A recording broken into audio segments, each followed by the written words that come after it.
Good day, and welcome to the Onto Innovation first quarter earnings release conference call. Today's conference is being recorded. At this time, I would like to turn the conference over to Mike Schaefer. Please go ahead, sir. Thank you, Connor, and good afternoon, everyone. Onto Innovation issued its 2021 first quarter financial results this afternoon, shortly after the market closed. If you have not received a copy of the release, please refer to the company's website where a copy of the release is posted. Joining us on the call today are Michael Plisinski, Chief Executive Officer, and Stephen Ross, Chief Financial Officer.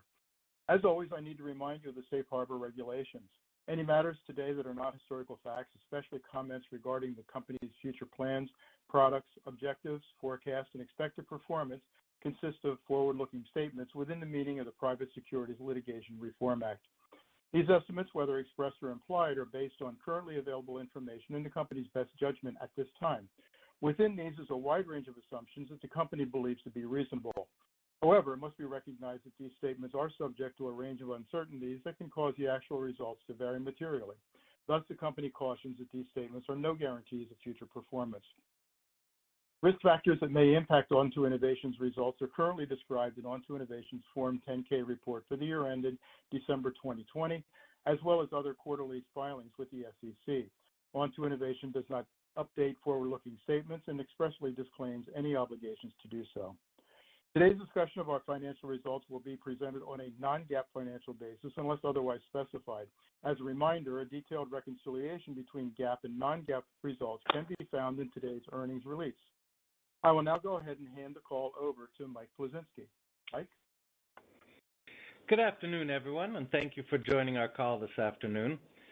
Earlier today, we announced first quarter revenue of $169.3 million, which exceeded the high end of our guidance range, without any revenue associated with the pending approval of our license applications by the U.S. Department of Commerce. We also raised our expectations for the second quarter, which at the midpoint represents 32% growth year over year and is well above our commentary from last quarter. In total, these positive revisions imply 26% increase in revenue for the first half of 2021 over the prior year, and we expect revenue in the second half of the year to be even stronger. Our better results and outlook reflect the strengthening market demand in our core markets, but also the exciting progress we're making to expand our served markets. So let's begin with highlights from the first quarter, starting with our advanced node customers. Demand for our optical CD metrology systems by multiple logic customers more than doubled over the fourth quarter to support expansions below the 7-nanometer node. At these nodes, the complex interaction of shrinking geometries, new materials, and the introduction of new 3D transistor structures is creating the need for additional metrology steps and additional measurements per step. We believe this increase in capital intensity will favor Onto Innovation's proven metrology performance at optical speeds, which are orders of magnitude faster than X-ray. We see this value extending through the 3-nanometer node and have already received requests for additional systems at a partner using our latest platform to develop that 3-nanometer process. We believe our platform's configurable performance and cost ratio was a key factor in the decision by a top 3 logic manufacturer to select Onto Innovation for optical metrology of the critical interconnect layers in the back end of line. This selection over an entrenched incumbent is for our customer's next generation product ramp, and we expect shipments to begin in the second half and carry through to 2022.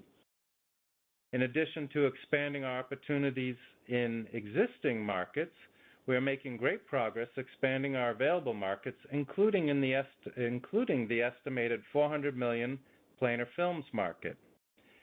After shipping the first of our planar film systems in the fourth quarter, we've already booked an additional 7 tools for shipments to that customer in the second and third quarter of this year, with follow-on orders expected in the second half of this year. In addition, 3 more customers placed orders for our thin film solution, with deliveries in the second half of 2021, and with further expansions expected by all 4 customers in 2022. Similar advances are being made in the advanced packaging and specialty markets, which continue to experience strong growth from multiple well-documented drivers in 5G, high-performance compute, and AI. As we guided last quarter, we saw incredibly strong demand from advanced packaging customers, which resulted in growth of nearly 50% over the fourth quarter, offsetting an expected pause in the 5G expansions we experienced in the fourth quarter.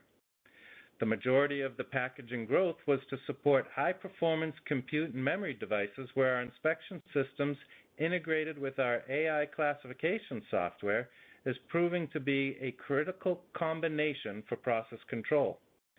Our unique ability to leverage proprietary AI software to transform process control data streams into actionable intelligence has migrated from the mission-critical automotive market to these leading-edge devices where faster and more accurate decisions are crucial to not only detecting but also resolving process issues before impacting production.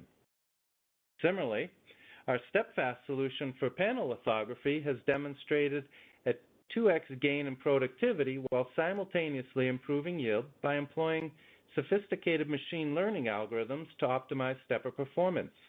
In the first quarter, we received a repeat order for our StepFast solution in excess of $6 million for delivery in the fourth quarter of this year. This order brings our backlog for lithography to over $20 million, with additional orders expected in the quarter.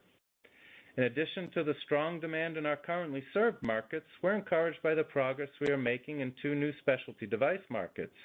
In the first quarter, we received several repeat orders ahead of plan from a top 3 CMOS image sensor manufacturer to support the ramp of their latest imaging device.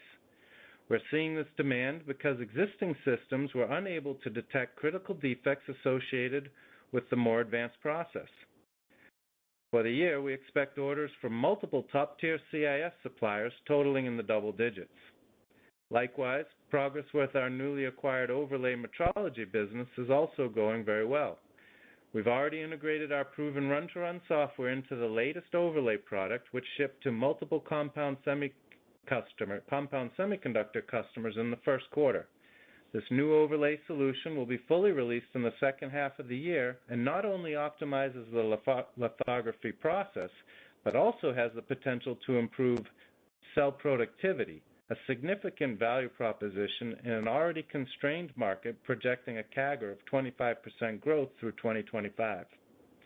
Now, I'd like to turn the call over to Steve to discuss the first quarter financial highlights. Steve? Thanks, Mike, and good afternoon, everyone. As I mentioned on our last call, we closed on the Inspectrology acquisition after our fourth quarter book close. So the first quarter of 2021 is the first quarter that includes their results in our numbers. However, the overall amounts were not material to the quarter. As Mike mentioned, our fourth quarter revenue was $169.3 million, above the high end of our previous guidance, up 21% year over year and up 9% from the 2020 fourth quarter. Breaking down the revenue by market, 42% of sales were from our advanced nodes market, with strength coming from logic, which more than doubled over the previous quarter. We also saw strong growth from DRAM customers, but that was offset by a weakening in NAND. Advanced packaging and specialty devices represented 37% of revenue in the quarter, but was essentially flat overall with the previous quarter. And finally, software and services represented 21% of revenue in the quarter. Our gross margins continued to stay strong at 54%, consistent with the fourth quarter. Product mix did impact the quarter, with over half of the sales volume increase over Q4 coming from established product lines. We expect to see continued improving margins in our new products, providing enhanced value to our customers, and the supply chain synergies that we've implemented from the merger begin to impact our product costs. First quarter operating expenses were $49.2 million, an increase from $46.3 million in the fourth quarter. The increase was primarily due to operating expenses of Inspectrology operations and the reset of compensation-related expenses, such as payroll taxes, that occur at the beginning of the year. While we did experience an increase in operating expenses, our strong financial model resulted in an increase in our operating margin to 25%, well within our long-term operating model for these revenue levels. Our effective tax rate for the first quarter was 11% due to a higher than anticipated discrete tax benefit in the quarter. We also expect several other discrete tax benefits to reduce the tax rate in the second quarter to between 8 and 10%. With the reduced Q1 and Q2 effective rates, we now expect our full-year effective tax rate to be somewhere in the range of 12 to 14%. Net income increased in the first quarter and was $36.3 million, or 73 cents per share, and above the high end of our guidance. In the 2020 fourth quarter, we reported net income of $35.6 million, or 72 cents per share. Fourth quarter earnings was impacted by the benefit of a low 5% effective tax rate, mainly due to a closure of an IRS audit. Moving to the balance sheet, which is on a GAAP basis, we had strong free cash flow of $47 million for the quarter, or 28% of revenue. We ended the quarter with a cash position of $393 million, up $19 million from Q4, and that's after approximately $26 million in cash used for the Inspectrology acquisition. Accounts receivable decreased in the quarter on higher revenues and better collections, improving our DSOs, and ended at $142 million. Our inventory increased in the quarter to $201 million on the inclusion of Inspectrology's inventory, an increase in purchases for higher forecasted sales volume, and an increase in the systems and finished goods awaiting shipment to China that require licenses. Now turning to the second quarter guidance, we expect revenue to be in the range of $173 million to $184 million. Earnings per share in this revenue range is anticipated to be between 76 cents and 85 cents per diluted share. We also expect that within this range, gross margins will be between 54 and 55%. For operating expenses, we have active recruiting plans in place for the strong growth we are seeing. We are also seeing an increase in other variable compensation expenses and currently anticipate operating expenses for the quarter to be between $51.5 and $53.5 million. Even with this new increased level of OPEX, we are confident we will continue to be operating within our long-term operating model as we grow towards our next benchmark of $800 million in revenue. With that, I'd like to turn the call back to Mike for additional insight into Q2 and 2021. Mike? Thank you, Steve. I would like to note that the guidance Steve provided for the second quarter does not include over $25 million in bookings that are pending license approvals from the U.S. Department of Commerce. Due to the uncertainty of timing of these licensing decisions, we will leave them out of future discussions until we have greater clarity. So clearly the demand for semiconductor technology is strong and broad-based. The increasing number of connected smart devices drives both chip volume and data center growth to support explosion in data being generated by each device and enable greater remote work life experiences. These data centers are becoming digital gold mines, and they are increasing the demand for high-performance compute engines to mine that data and transform it into valuable information. The value of this information to the consumer then drives higher product adoption, thus creating a virtuous cycle. Onto Innovation sits at the center of this virtuous cycle, providing comprehensive process solutions to challenging metrology problems from 3D transistor formations to 3D and heterogeneous packaging, which is a key enabler for future product innovations. To that point, in the second quarter, we project the strongest growth to come from advanced packaging and specialty customers. We see expansions from 5G and packaging customers leading that growth. We expect DRAM revenue to increase for the fourth straight quarter and NAND revenue to hold steady, while logic revenue declines following a 2x surge from the first quarter. In summary, we see solid growth within our existing markets, and we're making great progress expanding into new markets such as the planar films and the CMOS image sensing market. In addition, we're beginning to realize revenue synergies through our broader sales channels. For example, we currently expect to add over 8 new customers for our optical metrology suite by the end of 2021, simply by leveraging our existing inspection channels into the specialty device markets. Likewise, we're beginning to see the potential for revenue synergies with our overlay products and inspection systems outside of the compound semiconductor markets. Each of these dynamics, many in the early stages of realization, contribute to our positive outlook for next year and into 2022. It's certainly an exciting time to be a part of Onto Innovation, and I want to thank the entire team for their continued dedication to our customers' success. I also want to call attention to our first annual Corporate Social Responsibility Report for 2020, which is available on our website. The report outlines several of On2 Innovation's ESG initiatives and our commitment to have a positive impact on our communities, the environment, both local and global, and our dedicated employees. Thank you. And Connor, we can now open the call for questions. Thank you. If you would like to ask a question, please signal by pressing star 1 on your telephone keypad. If you are using a speakerphone, please make sure that your mute function is turned off to allow your signal to reach our equipment. Again, please press star 1 to ask a question. We will pause momentarily to allow everyone an opportunity to signal for questions. And we will take our first question. This will come from Craig Ellis with B. Riley Securities. Thanks for taking the question, and guys, congratulations on the strong execution in the first quarter. Mike, I wanted to start just by following up on one of the points you made early in your remarks and then came back to more in your conclusion. You talked about an even stronger second half, and I was wondering, in the past you've sometimes characterized year-on-year growth over a period encompassing 2 quarters like you've done with the first quarter of this year. Any color on magnitude of increase in the second half, either half on half or year on year? And as you look at the second half, would you expect revenues to rise sequentially through the year, or for different dynamics that you see, would you expect things to potentially peak in the third quarter? So that's the first question.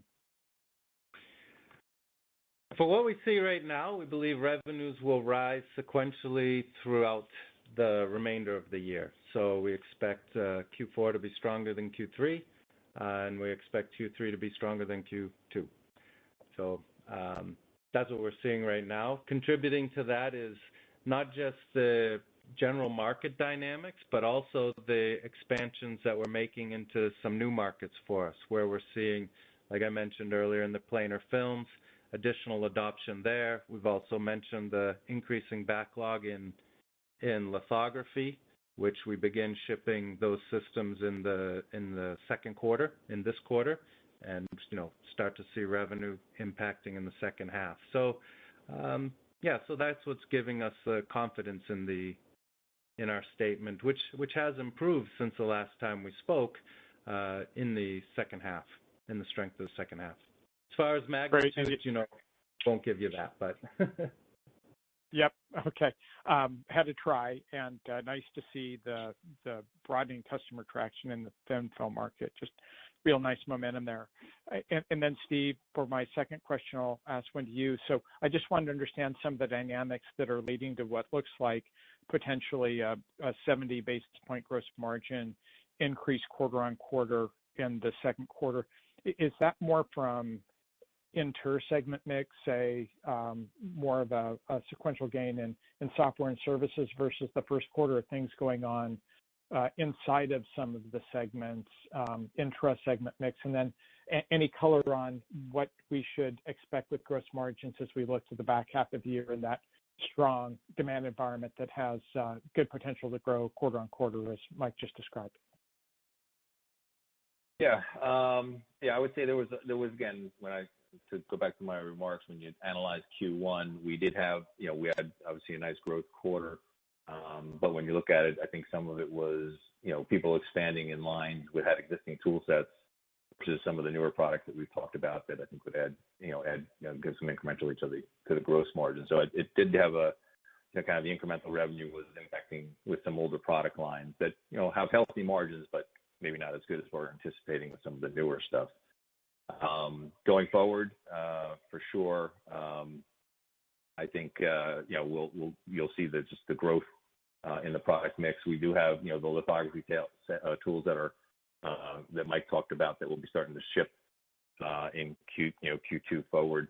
So they'll add a little bit of, it'll be a give and take. They'll add a little bit of pressure on the margin there, but again, we'll have increased volume, so we think we can offset that and stay within our model. But I'm pretty comfortable if you look at our model in these ranges up to $800 million, you're talking at top, our continued model is between 54 and 55 through $800 million, through the beginning of $800 million. And I think we feel pretty comfortable that we're going to be in those revenue ranges, or in those margin ranges. Sounds good. Guys, thanks very much. I'll hop back in the queue. We can take our next question. This will come from Patrick Ho with Stifel. Thank you very much, and congrats on a nice quarter and outlook. Mike, maybe first off, in terms of some of the advanced packaging opportunities you're seeing both near term and over the long term, can you discuss whether some of the upside you're seeing right now is coming from, quote, increased capacity expansion plans from existing customers versus wins that you've gotten on new applications, whether they're on the high-performance computing side? You mentioned heterogeneous packaging. Can you just, I guess, kind of provide a little bit of color, of the kind of the mix of, increased capacity expansion versus new application wins on your end? It's a little bit of a mix, and I don't have the exact split.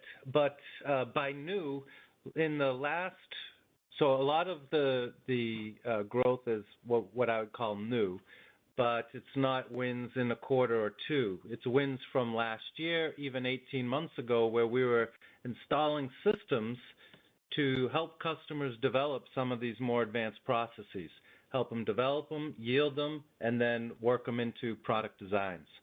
So that's what now we're starting to see in both the DRAM and the advanced logic markets. And in the last few quarters, we've tried to highlight that with the share gains that we've, anecdotally put together and described to the investors about our growth within the, let's say, the top 5 IDMs, where they're driving a lot more dollars and a lot more R&D into advanced packaging, such as heterogeneous die, such as 3D die stack, heterogeneous or fan-out packaging, substrate manufacturing or panel packaging, as well as 3D stacking for high bandwidth memory and TSVs. So we're seeing a lot of the expansions coming there, and we're seeing more devices being applied to that. So, for instance, some of the foundry customers, they're having more demand for that advanced packaging technology also running through, and that's adding to our growth trajectory as well. Great, that's helpful. And maybe as my follow-up question for Steve, you guys generated really good cash flow during the quarter, and your working capital management was particularly sharp, given a lot of the constraints in the environment. Can you discuss, I guess, some of the supply constraints maybe in the ecosystem and how that's impacting, one, your ability to build inventory, and also just ensure that you're able to deliver to the higher demand that's out there right now by your customers? Yeah, thanks, Patrick. I mean, it's clearly something that, it's industry-wide we're looking at. We're keeping a pretty good pulse on the overall supply chain. From that perspective, we are seeing kind of vendor times stretch a little bit, especially in actually transportation side of it, more than cargo, things that come on cargo ships we're starting to see expand a little out, a little longer to get here. But, we're working that into our plans. So right now we don't see a supply constraint with what we're doing, but we're obviously planning for the fact that we see these longer time stretching on some key components, especially coming from overseas. So, we're working those with the growth we're seeing, and we're planning accordingly, and we got them built into the plan, so we don't expect any surprise at this time. Great. Thank you very much, and congrats again. Thanks, Patrick. Our next question will come from Quinn Bolton with Needham & Company. Hey, guys. I'll also offer my congratulations. Mike, I wanted to start on the planar films traction you talked about in the script. It sounds like you're seeing multiple systems at multiple customers. Can you just sort of give us a sense of the total number of planar films systems you expect to ship in 2021, or perhaps a dollar basis? How significant is this to the overall business? I think it's still in the early stages. So as far as significance, I would say, it's less than 10%, certainly less than 10% of revenue. I think for us right now, we're encouraged by that rapid adoption from the first, top 3 customer. but then also the seeds that we're planting and the adoption we're seeing with other customers, that's all going to mean more expansions in the following year, 2022. So I think, for us, it's all about we're seeing a lot of growth right now just from the markets. We're planting a lot of seeds for future growth, and then we'll see that become a much more significant part of our revenue stream. Just a reminder, we said that the overall market is $400 million in size, split between some critical films and then some more common films. And it's the common films we're going after right now, so roughly $250 million or so. And so, 20% of that is another $50 million. We would hope we can achieve maybe a little better than that going into 2022. Great. Thank you for that additional color. And then the second question I had is, I think in the press release you talked about the inspection business growing roughly 20% quarter on quarter. So the back-end advanced packaging certainly feels like it's seeing good momentum. Your main competitor in that space sort of talks about seeing 80% growth in its inspection business in the first half of 21 versus the first half of 2020. So perhaps a different time base, but wondering if you could give us your thoughts on just overall market share position in the inspection segment of the market. Do you think you're keeping pace with your largest competitor there in terms of market share? I think it depends on how you segment the market. So we're certainly extending our position at all of the leading edges. We've talked about that multiple times. I think we've got plenty of data points there. Where we're certainly struggling is in China. And I think that's an area that the competition is taking advantage of. With the restrictions we have, we've talked about, significant amount of orders, pending licenses. That's what we have in hand. There's also the dynamic where many of the second-tier suppliers prefer to work with, a non-U.S. option, a non-U.S., non-American company as an option. So, there's some low-hanging fruit that the competition is taking care of there. I think that's a temporary dynamic. I believe that what we're seeing from the Commerce Department, what we're seeing from Gina and the communications, that there's a desire to find a way to work and not punish the U.S. equipment industry, which is so critical to the overall growth and success of semi over the last several decades, really. And so I think that that's going to turn around. But we're happy with where we are and how we've been gaining share at all the leading edge and critical devices and the specialty markets as well. Thank you, Mike. And we will take our next question. This will come from David Dooley with Steelhead Securities. Hello, thanks for taking my question. Mike, I just want to clarify one of the statements you made earlier on. I think Craig was also asking about it. You mentioned that growth in the first half of the year versus the first half of last year, I think, was up 26%. And you made a reference how the second half growth would be stronger than the first half. Do you mean that the second half of this calendar year will be up more than 26% versus the first half, second half of last year? Or just help me understand what you mean by stronger than up 26% in the first half. Sorry, that's a good question. So what I meant is it'll be stronger than the revenue in the first half. So we see the second half as stronger than the first half of 2021. Okay. And as far as, when you look at your, I guess, front-end wafer business and metrology business, is it kind of, we've heard from the big wafer fab equipment companies that, the market's growing somewhere around 30% in calendar 2021. Do you think your metrology business will grow at a faster rate or a slower rate than that?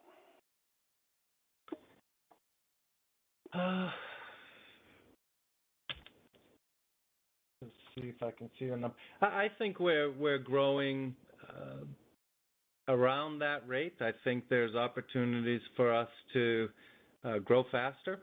It depends on timing of some of the adoptions of the new products we've talked about.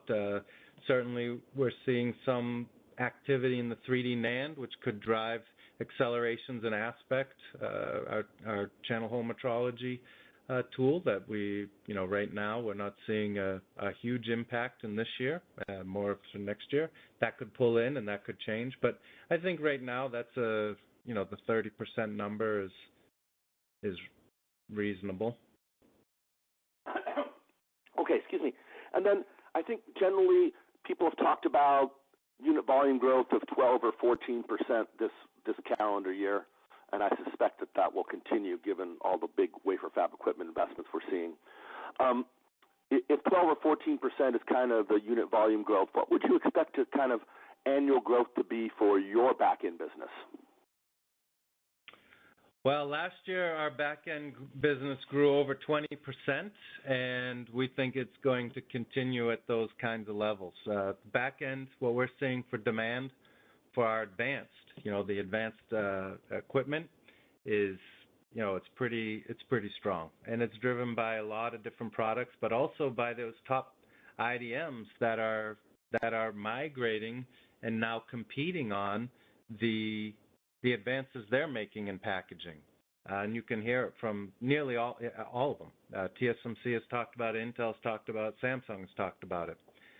So that, that's helping to propel this, massive transition or demand we see for our advanced systems. And, part of the advanced systems isn't just can we see the defect and measure it, it's also what do we do with that data? And customers want fast decisions. They want that actionable intelligence that they can make adjustments to the process right away.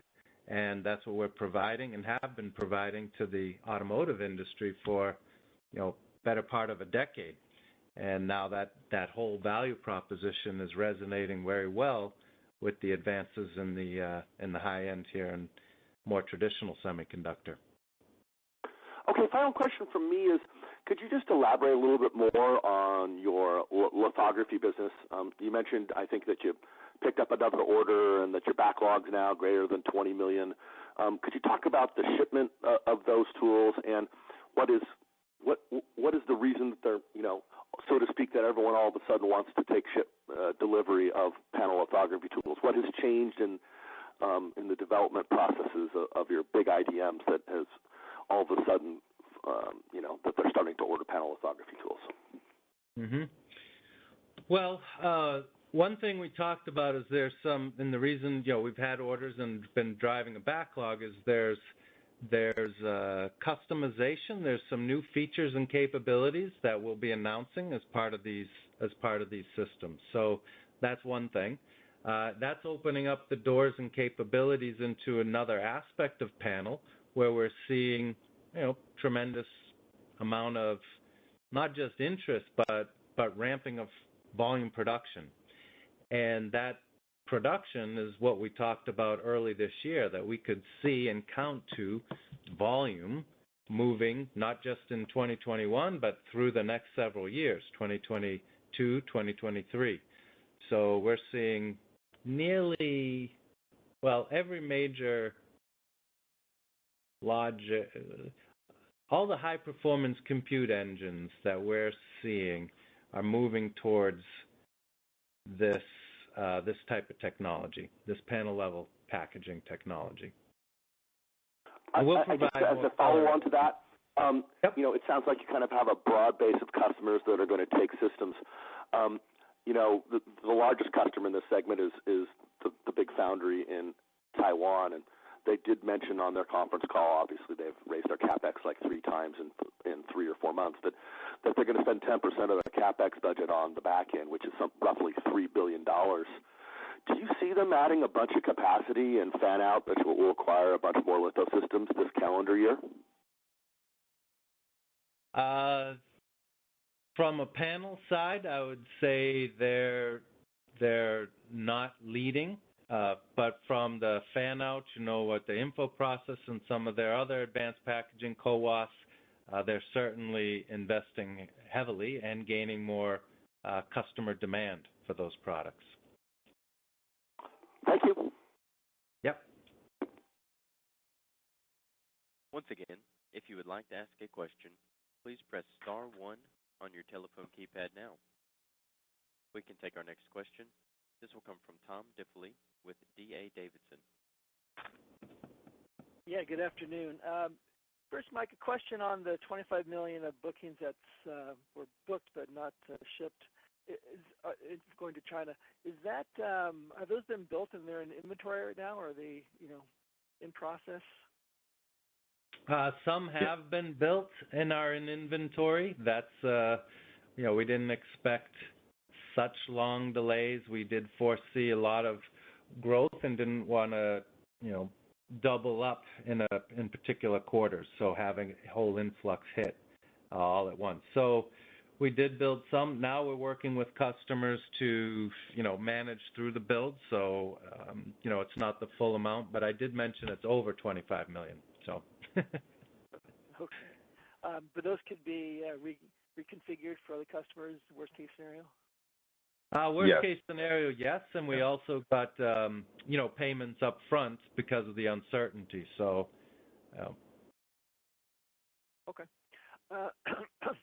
Excuse me. So, Steve, you talked about lead times and supply challenges. Have your lead times changed at all for your tools going to customers? No, not really, Tom. We've only just started to see some of this, new commentary on shipping dates from the incoming, but we're not, we're ramping for the volumes we're seeing, and we're not stretching out our lead times anything per se. Okay, that's encouraging. And then finally, when you look at the software and services space, when you look at the projected growth over the next few years, is it more heavily weighted to software side or the traditional services side, and what might that mean for the margins? So I would say some of that, the growth is probably more on the services side than software. Software is I think as you recall, I kind of consider it as the steady Eddie. It's got this nice, progressive growth, but unlike the days prior to the merger, software isn't as big as the overall was to Rudolph. So its impact on the margins, while helpful, clearly, it doesn't move the needle as much as it used to. So I expect software to continue to grow. I think it'll continue to enhance the margins, but we're talking, percentage of a percentage point impact on the overall margin. On the service side, I think we've seen some steady growth in the service over the last, if you actually track back a year and a half. Services is continuing to grow. We expect that to continue to grow, obviously, in this environment. And our service business overall is got a pretty healthy margin business. Okay, and then I guess finally, is the services business more leveraged to the advanced node products or the advanced packaging products? Yeah. So more of the advanced nodes, obviously, it's a bigger piece of our business. So yes. All right. Thank you. I would now like to turn the call back to Mike Sheaffer. Thank you. We'd like to thank everyone for participating in the call today and for your interest in Onto Innovation. That concludes our remarks for the call. Connor, please wrap it up. Thank you. Thank you. This concludes today's conference. Thank you for your participation. You may now disconnect.